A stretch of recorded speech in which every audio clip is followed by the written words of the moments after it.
صرح ثقافي عريق يطل علينا من جديد، ولطالما كان له باع كبير في إثراء العلم.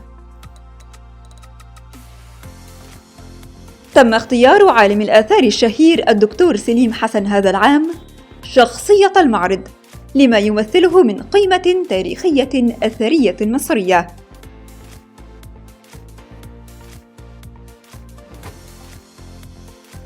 أقلام حرة كتبت فأبدعت فأنارت.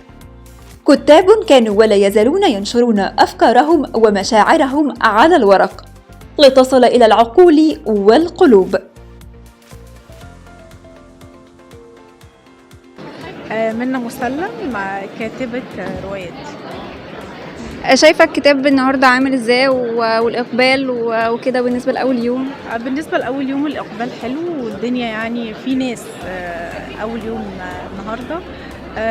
أنا كاتبة الكتاب ده اسمه رسالة سرية للنائب العام، رواية اجتماعية عن قصة حياة وكيل نيابة واللي حصل له في حياته من خلال الشغل، وهنعرف يعني من خلال الرواية اللي حصل.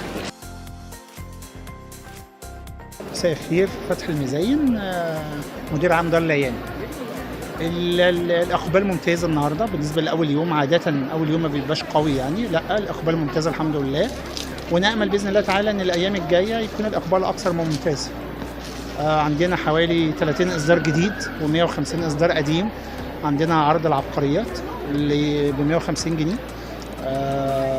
لمساعده قراء الشباب، وزي ما حضرتك شايفه عندنا رفوف كامله ب 20 جنيه بس الكتاب عشان ندعم قراء الشباب. أنا أحمد معاكي، مكتبة الأنجلو المصرية.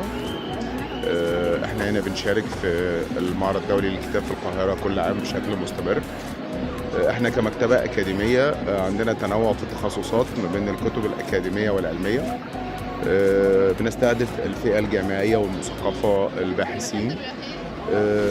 بشكل عام المعرض السنة دي بما أنه ده أول يوم للجمهور، في حركة تواكب من الجمهور وإقبال إلى حد ما.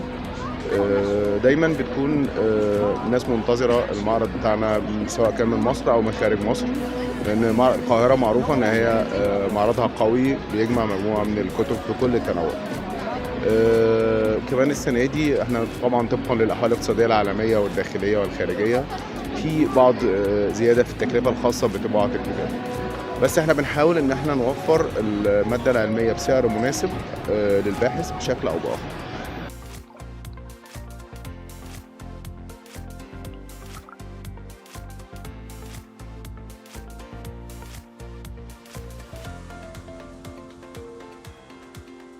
أنا ابتسام أبو سعدة، شاعرة فلسطينية مقيمة في مصر. النهاردة المعرض أول يوم في إقبال حلو. لما جيت ما كنتش متوقعة أن الإقبال يكون بالشكل ده، بس في إقبال جميل. صحيح الشراء لسه شوية، بس الناس جايين كتير، والأعداد الصبح كانت كتير جدا واقفين على الباب مستنيين الدخول، فدي حاجة مبشرة، خصوصا أن ده أول يوم في المعرض. ولسه بقى بكرة إن شاء الله الزحمة، وبعد بكرة بما أنهم أجازة وولادنا كلهم كملوا امتحانات، فربنا يسهل إن شاء الله، ويبقى المعرض ده معرض خير ومعرض جميل إن شاء الله، والكل يستفاد منه.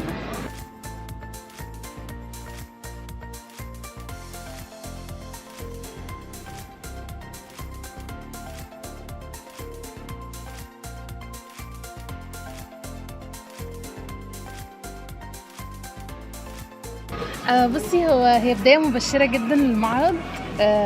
هي بداية مبشرة جدا للمعرض، والنهارده كمان كان اجازة يناير، فده ساعدنا شوية برضو، ساعد المعرض كله ان الحركة تبقى سريعة واكتر والناس تقدر تيجي. وحاسة ان اللي قدام اللي جاي برضو هيبقى الايام الجاية احسن، لان الناس بتستنى معرض الكتاب من سنة لسنة.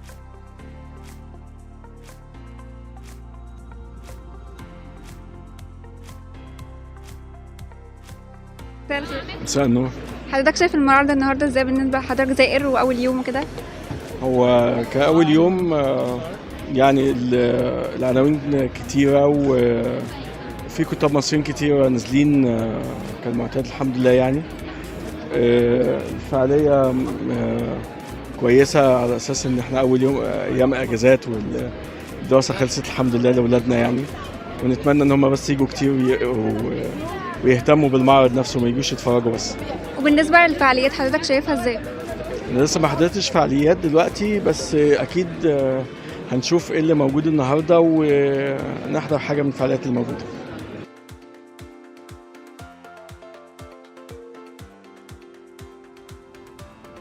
عرس ثقافي ومحفل عربي. يعد معرض الكتاب أحد ركائز الثقافة في مصر. نصنع المعرفة، نصوغ الكلمة. شعار الدورة 55 لمعرض الكتاب. شعار المعرض يؤكد ريادة مصر الحضارية والثقافية المتأصلة منذ القدم. زينب مصطفى، القاهرة الجديدة.